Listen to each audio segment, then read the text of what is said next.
Thomas Mifflin's year in the chair belongs to the narrow space where performance and contrition meet.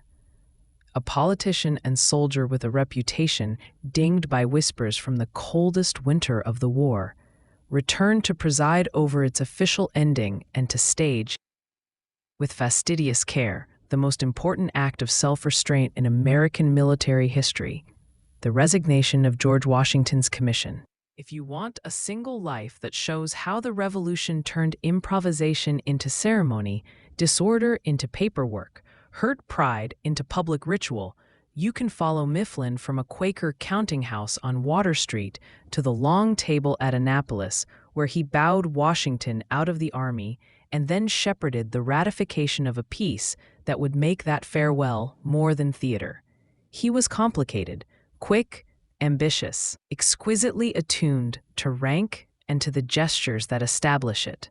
A man whose energy made him invaluable in emergencies, and whose energy in the wrong corridor could look like intrigue.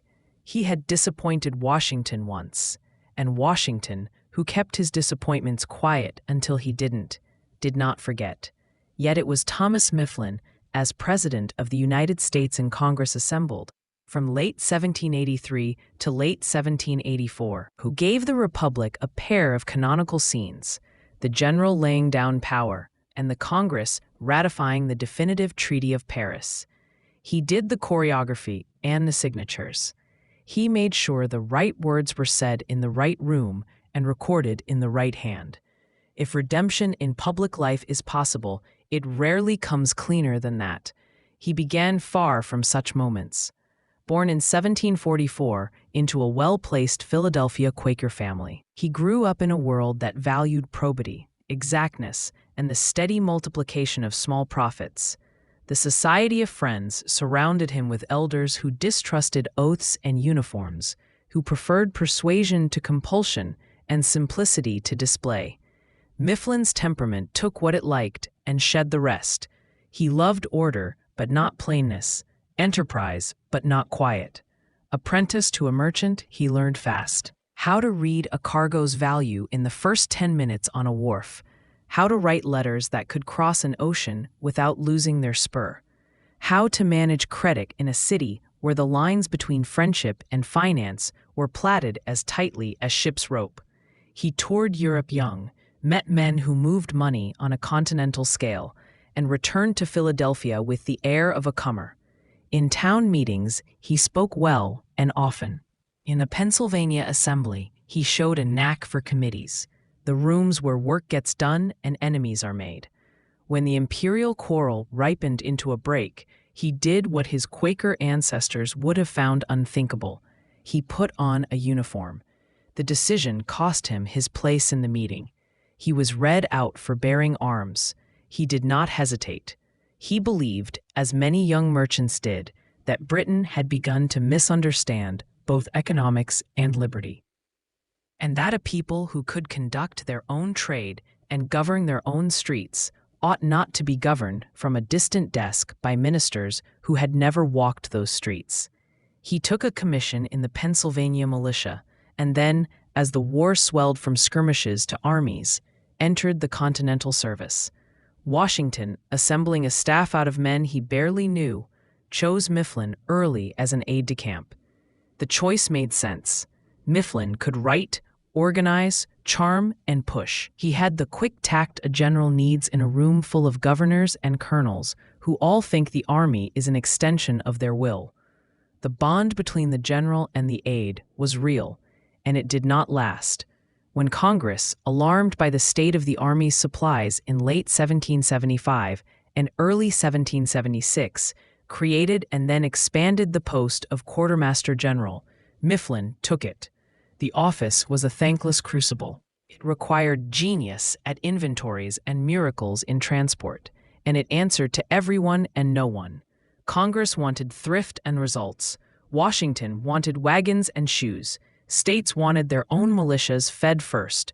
Contractors wanted payment in a currency that lost value daily. Mifflin attacked the task with his usual speed, seizing wagons, building depots, inventing channels of requisition, but he hit limits no single officer could move. The winter that froze the Delaware also froze supply. The next winter, Valley Forge's winter, broke patience. Men went barefoot, cattle arrived late, roads were impassable. Pork went bad in barrels that had already been paid for. The hard comments began to circulate. Was the quartermaster too fond of contractors, too slow to resign a job he said was impossible, too eager to keep authority without taking responsibility? The names of the critics mattered. Nathaniel Greene, who later held the job himself and discovered just how blunt the tools were, and in a ragged circle that history calls the Conway Cabal, though it was more a set of size than a conspiracy, officers and delegates who thought Washington overcautious and his staff too courtly by half. Mifflin resigned, and then unresigned, and then resigned, an indecisive dance that did him no favors. Washington did not accuse him publicly, but the distance grew. The general measured men by whether they did what they said. He began to doubt whether Mifflin meant what he signed.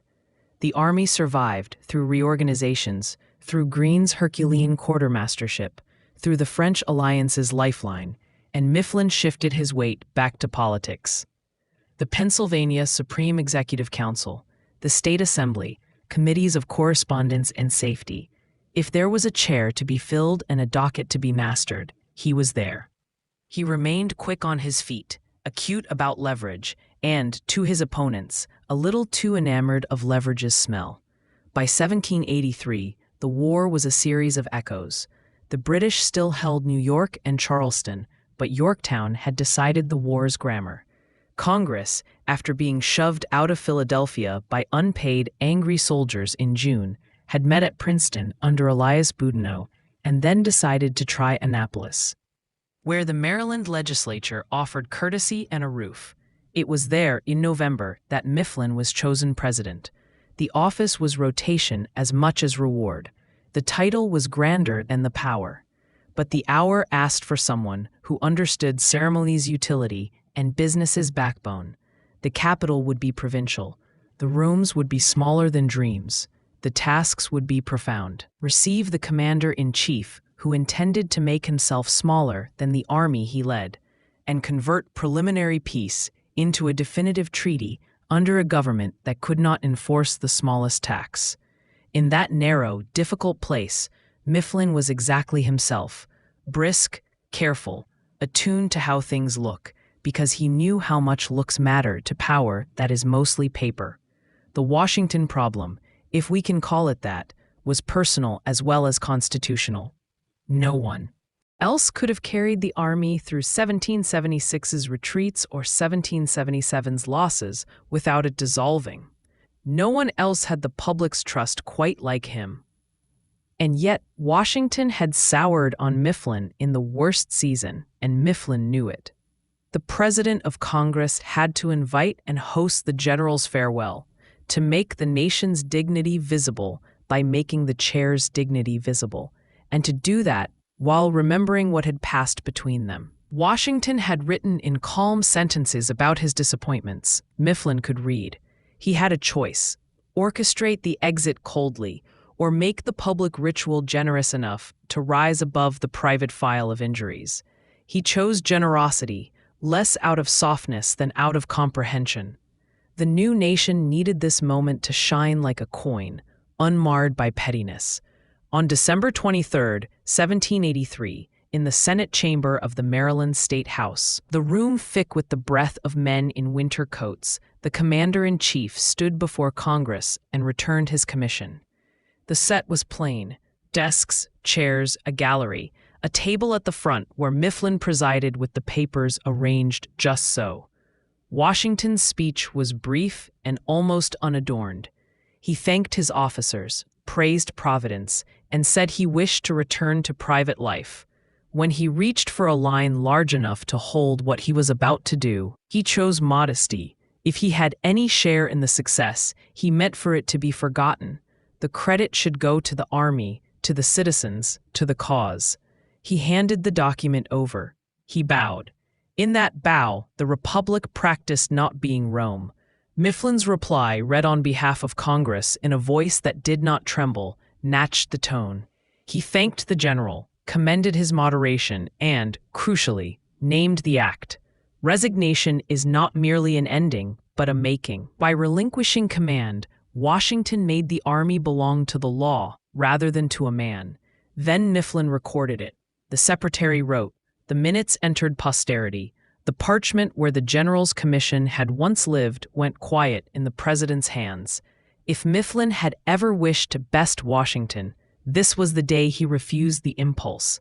He framed another man's greatness without trying to steal a corner of it. He behaved as if he understood that the prestige of the chair he occupied would be measured by the elegance with which it honored someone else. The treaty problem required a different register of skill. The definitive Treaty of Paris had been signed in September 1783. Its words traced boundaries that ran along rivers and through forests. The delegates knew more from maps than from travel. It contained clauses about creditors, about loyalists, about the evacuation of posts and the return of property. It registered fishing rights on banks most members had only tasted as cod. Under the Articles of Confederation, the treaty would become binding only when Congress ratified it. That required a quorum and a measure of unanimity that winter roads and thin wallets conspired to prevent. Mifflin counted noses, sent urgent letters to absent delegates, and bargained like the old merchant he was with men who could not afford the trip or feared the weather. He did not have marshals to send. He had only persuasion and the embarrassment he could manufacture by naming absences aloud in the minutes. He squeezed the problem until it yielded. On January 14, 1784, with enough states present to satisfy the articles, Congress ratified the treaty. The instrument of ratification, bearing Mifflin's signature and the seal of the United States, went back across the Atlantic. The war became peace in law as well as in mood. Between those bookend acts, Washington's farewell and the ratification, Mifflin presided over the ordinary, extraordinary business of a government that existed largely as habit. Correspondence with governors who treated requisitions like suggestions, memorials from officers who wanted commutation converted from rhetoric into coin, petitions from shipowners and Western settlers who believed the Union should exist where their interests were, diplomatic niceties with ministers of powers that had not yet decided whether this new republic would survive long enough to be worth learning its names. He did the clean things that make a weak government look stronger than it is. Punctual replies, resolutions that acknowledged every letter and referred it to a committee with a deadline. Proclamations that struck the right solemn note, gratitude without smugness, relief without relaxation. He understood that under the Articles, time was a kind of authority. If Congress could act fast, it could look like a government long enough to keep the states from acting alone. He also shepherded the public land questions through an early, crucial gate. The cessions of Western claims from big states to the Union, painfully negotiated in earlier years, were beginning to form a common domain. How to survey that domain, how to sell portions of it, to balance the ledger without recreating feudal estates, how to posture toward the native nations whose lives were not erased by lines on the surveyor's slate. These were not academic problems. They were the platform of the Republic's future. Jefferson, in 1784, introduced an ordinance to organize the territory north and west of the Ohio into prospective states on a grid of rules that would become, in later refinements, the Land Ordinance of 1785 and the Northwest Ordinance of 1787. Mifflin presided as the first of these schemes moved from paper into practice. He did not write the language. He made sure it got a hearing, a vote, a record. The idea that the West would be a set of new equal states rather than colonies of the old ones, an idea that would shape politics for a century, owed as much to that clean legislative handling as to the brilliance of the plan's geometry. If his presidency looks from a distance, clean and almost inevitable, it is because the grain of the wood hides the knots. The Army's demobilization was not a matter of a single speech and a day of tears. It was a staggered, tense process of furloughs and commutations, of pay arriving in promises that depreciated between camp and tavern. The officers who had calmed themselves at Newburgh could rouse again if insulted by delay. The enlisted men who had no patrons and no land to go home to were dangerously invisible to a Congress that had no revenue to spare. Mifflin, who had been accused once of letting numbers substitute for bread, now tried to force numbers to become bread. He backed the commutation plan, 5 years full pay in lieu of half pay for life, because it could be funded, at least in part, by certificates that might be sold. He did not pretend this was justice. He pretended it was possible, and in the thin air of 1784, possibility was the better part of justice. The personal file did not close while he worked. Washington kept his courtesy. He also kept his memory. There had been a series of letters in 1777 and 1778, cool, formal, edged with accusation, in which the commander-in-chief had described to Congress the deficiencies of the quartermaster's department under Mifflin, and Mifflin's maneuvers in Congress to appear zealous for reform while being slow to surrender control. These letters did not disappear from Washington's mind when the two men faced one another at Annapolis. The general had forgiven many people. He was slow to forget the administrative sins that starve soldiers. In that sense, the December ceremony asked each to do something unnatural. Washington to accept a script arranged by a man he trusted little. Mifflin to honor, without reserve, a man who had once publicly made him small. Their success, achieved at high temperature under the eyes of a nation eager for a symbol, is evidence less of affection than of discipline. The country is lucky when its leaders' discipline outruns their injuries. When his year was up, Mifflin yielded the chair and returned to the layered politics of Pennsylvania, a state that always seemed to be inventing new ways to argue with itself.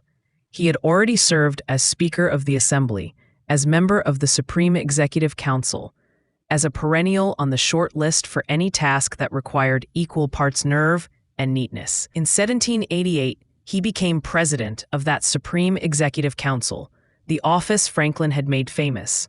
Just as the federal Constitution rose out of the Philadelphia summer and asked the states to choose between the Articles anemia and a new frame with arteries, Mifflin supported the new Constitution not because he was a theorist of energy in the executive, but because he had sat too long at tables where the lack of energy turned promises into apologies. He knew what a government that cannot tax looks like when it is asked to pay an army and to negotiate with Europe.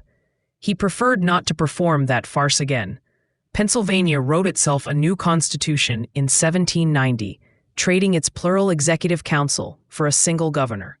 Mifflin, who had learned a lifetime's worth about single heads and plural bodies, became its first governor and held the office for 3 terms. He tried, with variable luck, to be the same man in Harrisburg and Philadelphia that he had been at Annapolis, brisk with paper, careful with forms, alert to the dignity that rituals can confer on law. The Whiskey Rebellion asked him to choose between sympathy for Western farmers and loyalty to federal order. He condemned the tax on principle and backed the law in practice, a combination that satisfied no one and also kept the peace. He haggled over banks and roads and the location of the state capitol, fought with Thomas Mifflin, and then yielded to him in 1799, and left office in debt, an almost allegorical ending for a man who had spent the war converting debt into time. If his reputation among the old soldiers never fully recovered from the quartermaster years, his reputation among people who understood what it takes to keep a government breathing improved. He had made Washington's farewell beautiful and the treaty legal. He had resisted the temptation to make the presidency of Congress a stage for personal repair, even though the temptation must have been strong.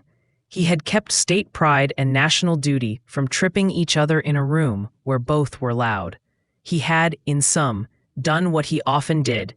He made the moment look smooth from the street, even when it felt like a fistfight in the corridor. There is a melancholy to his afterlife. He died in 1800, not yet old, his finances in disarray, his name surviving more as a street and a square than as a chapter heading. He had burned his life at both ends, war work that paid in criticism, state work that paid in resentment, a year in Congress that paid in records, and the republic that he had tried to make legible in ledgers did not make him whole. You could say that he got what he wanted. To be indispensable when the clock was fast and the ink was low. You could also say that the revolution eats the stamina of the men who do its paperwork, almost as thoroughly as it eats the limbs of the men who fight its battles. Both things are true. He was not a martyr, he was a manager. He was not a saint, he was a stage manager of saints. What, finally, did he do as president? He set a room in order, so that a general could exit and a treaty could enter. He kept a quorum moving through snow. He translated preliminary into definitive with a pen. He took care that the nation's first great act of civilian supremacy did not look like a resignation snatched by a faction, and took care that the peace did not look like a rumor, but like law. What did he fail to do? He did not repair the Articles incapacity. No president of Congress could. He did not ensure the Army's pay beyond commutations and certificates. He could not. He did not cure the jealousy of states or the impatience of officers. Those were chronic diseases to be managed, not ailments to be cured by a year's good conduct. He did not undo the personal doubts that Washington had filed under his name. No ceremony could do that. His achievement is of a different kind. He proved that a man with a complicated file can behave, at the critical hour, as if the public memory is more important than the private ledger. If you stand, in the imagination, in the Maryland State House on that December afternoon, the light already thinning, though it is not yet late, you can see him as he wanted to be seen, and perhaps as he deserved to be seen. A tidy desk, a steady voice, a posture that says the law is not a threat, but a habit. The general's words fall into the air, and then into the minutes. The commission moves from one hand to another. A nation that had killed to make itself free chooses, in that instant, to make itself not only free, but governable. The fact that a man who had once disappointed the general stood at the center of that choice is not an irony. It is a lesson in institutional mercy. The Republic does not require spotless men to do spotless work. It requires men who, when the hour comes, can set aside the earlier hour's noise and write the line that will be read when most of the other noise has died. After the ratification of the peace, the rest of his year took on the cadence of consolidation. He oversaw the dispatches that informed governors of the treaty's terms and implications. He countersigned the orders that closed magazines and sold surplus, balancing meanness against thrift. He answered foreign consuls with gratitude stiffened by self-respect. He stepped carefully around the Loyalist question, sending out Congress's guidance that the treaty called for recommendations to the states for restitution rather than commands, aware that to press harder would be to expose the Confederation's impotence and to embarrass the very peace it had just ratified.